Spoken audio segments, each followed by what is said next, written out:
আমরা কি সংসদে কবিতা আবৃত্তি, গান পরিবেশন, পূর্বপুরুষদের স্মৃতিচারণ, কে কবে জানালা দিয়ে উকি মেরে কার সাথে মানে মানে এগুলো আলাপ হয়েছে তো সংসদে, হয়েছে না? হয়েছে তো। সো আমরা যদি সেটার পেছনে কোটি কোটি কোটি কোটি টাকা পানিতে ফেলতে পারি, আপনি কয়েকজন সাংসদ বাড়বে, তার কিছু বেতন ভাতা হবে, সেটাকে এত বড় করে দেখছেন কেন?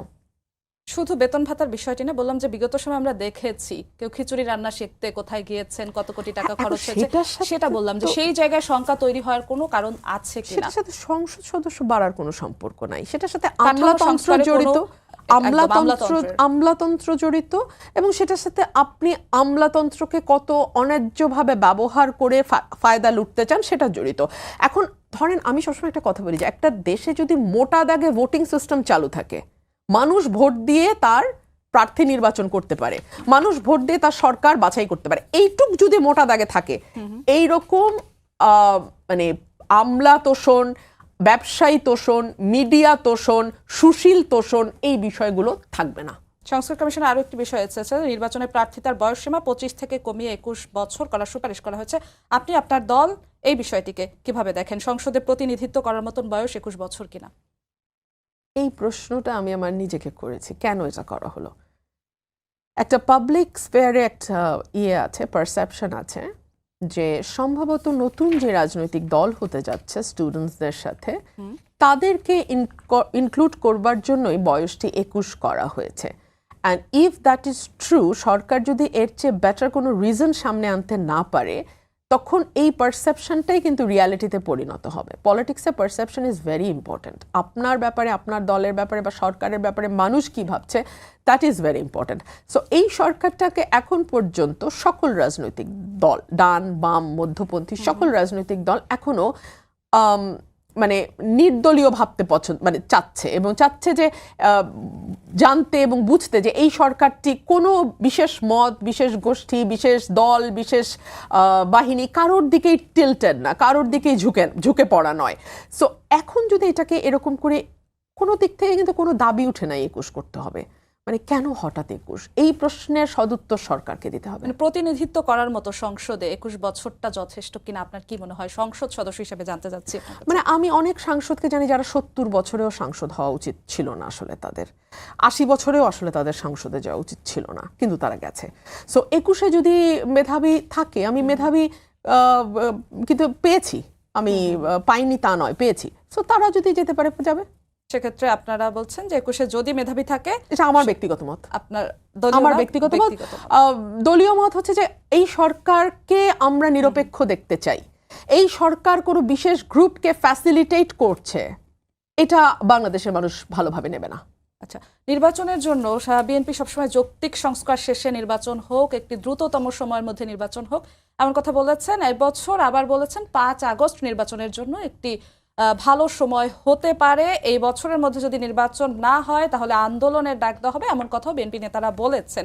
আসলে বিএনপি ঠিক কবে নাগাদ নির্বাচন চায়, সেটা প্রধান উপদেষ্টা কিংবা উপদেষ্টা মণ্ডলীর পক্ষ থেকে যদি ঘোষণা দেওয়া না হয়, আন্দোলনের ধরন গতিটা কেমন হবে জানতে চাচ্ছি রুমিন ফারহানা। আমরা তো definitely BNP as soon as possible নির্বাচন চাই, and which is very logical.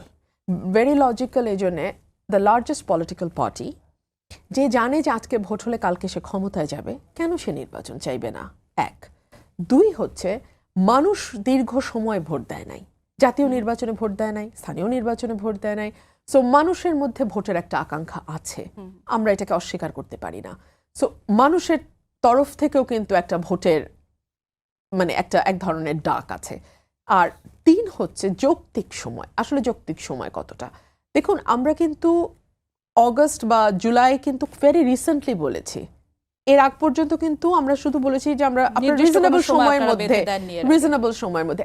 Unfortunately এক একজন অ্যাডভাইজার এক এক রকম কথা বলে। ফর এক্সাম্পল, একজন অ্যাডভাইজার যদি বলে এই বছরের মধ্যে হবে, আরেক অ্যাডভাইজার সাথে সাথে বলে এটা ওনার ব্যক্তিগত মত। আবার আরেকজন হয়তো বলছেন যে আমরা নির্বাচনী যাত্রা শুরু করে দিয়েছি, এই কয়েক মাসের মধ্যে আমাদের সব রেডি হয়ে যাবে। সাথে সাথে বলা হয় এটা চিফ অ্যাডভাইজারের অফিস থেকে আসবে। চিফ অ্যাডভাইজার শেষমেশ বললেন 25-এর শেষ কিংবা 26-এর শুরু। পরের দিনই আবার তার প্রেস সেক্রেটারি বললেন না, 26-এর মাঝামাঝি। So very confusing. মানুষ না কনফিউশনের মধ্যে থাকতে চায় না। দেশ কনফিউশনের মধ্যে থাকাটা খুব ভয়ঙ্কর এবং রাজনৈতিক দলগুলো সার্টেনলি এই কনফিউশনকে ভালো চোখে নেবে না। যে কারণে আপনি দেখেন বিএনপির মহাসচিব কিন্তু বলতে বাধ্য হচ্ছেন ১-১১ বিরাজনীতিকরণ, কেউ যদি ঘোলা পানিতে মাছ শিকারের চেষ্টা করে সেটা দেশের জন্য ভালো হবে না, মানুষের জন্য ভালো হবে না। সো এই কথাগুলো বলবার পেছনে তো ডিপ ডাউন কারণ আছে, কথাগুলোর গভীরে তো কারণ আছে। কারণটা আসলে রাজনৈতিকভাবে খুব স্বস্তিকর না। সরকারের উচিত, আমরা তো বিশ্বাস করি সরকার নির্বাচন করবে না, তাই না? তাই তো আমরা তো বিশ্বাস করি সরকার কোনো দল করবে না, সুষ্ঠু নির্বাচন দিতে এসেছে এমনটা বারবার বলতে শোনা যায়। সরকার ফ্যাসিলিটেট করবে একটা সুষ্ঠু নির্বাচন, এইটুকুই তো আমরা বিশ্বাস করতে চাই, তাই না? তাহলে তারা কেন মানে তাদের মানে কোনো রোড ম্যাপ কেন ট্রান্সপারেন্ট এবং ক্লিয়ার থাকবে না আমাদের সামনে? একজন রাজনৈতিক কর্মী এবং বাংলাদেশের নাগরিক হিসেবে এই প্রশ্নটা তো আমি রাখতে পারি। ৫-৬ মাসেই কি একটা রোড ম্যাপ দেওয়ার জন্য যথেষ্ট কিনা, যে পরিস্থিতিতে দেশ ছিল সেখান থেকে? আমি মনে করি ৫-৬ মাস খুব কম না। কেন? কারণ একটা নির্বাচিত সরকার থাকে ম্যাক্সিমাম ৫ বছর। এবার সংস্কার কমিশন বলতেছে ৪ বছর থাকবে। তো ৫ বছরের যার মেয়াদ, তার জন্য ৫ মাস ঠিক আছে, ইটস অলরাইট, হানিমুন পিরিয়ড ধরা যায়, তাও কিন্তু খুব একটা স্বস্তিদায়ক সময় না। ৫ মাস যথেষ্ট। সেখানে এই সরকারটির প্রধান নিজেই বলছে যে আমাদের মেয়াদ নির্বাচিত সরকারের চেয়ে অনেক কম হবে।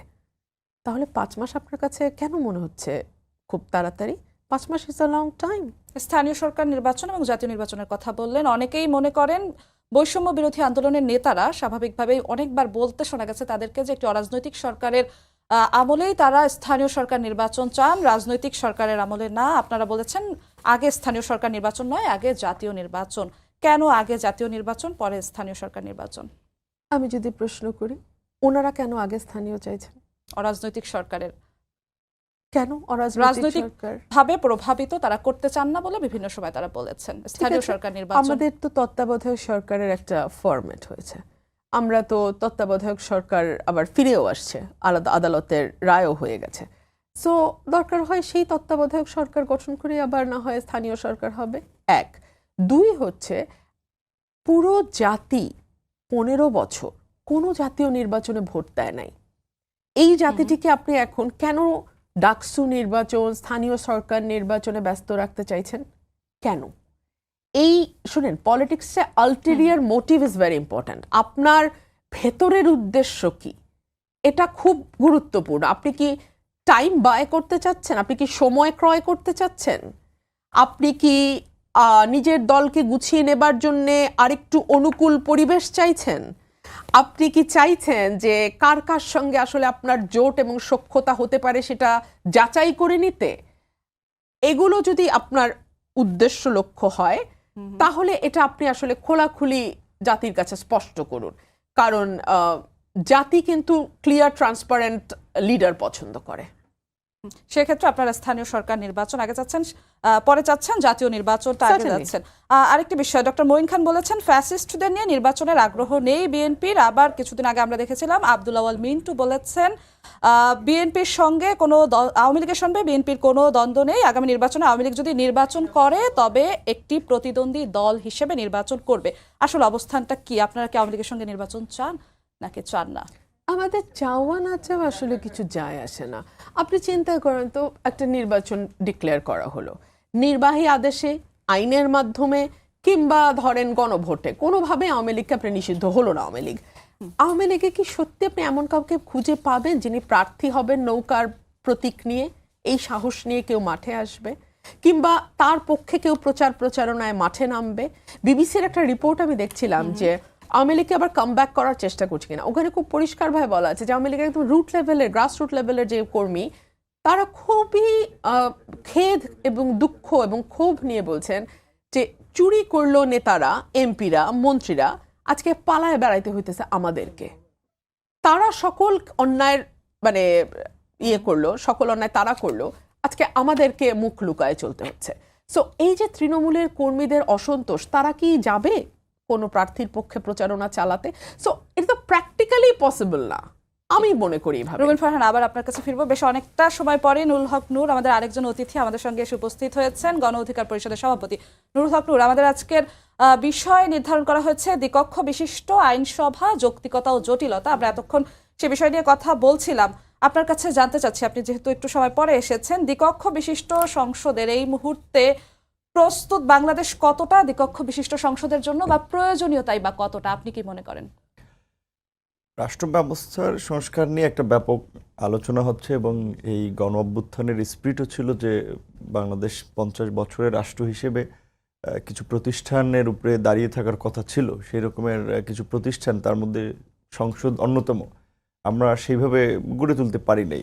সংসদকে বলা হয় যে মানে 70 নম্বর অনুচ্ছেদের কারণে যে সংসদ সদস্যদের স্বাধীনতাকেও খর্ব করা হয়েছে, হ্যাঁ না ভোটের মাধ্যমেই শুধু তাদের মতামত জানিয়ে দেয়।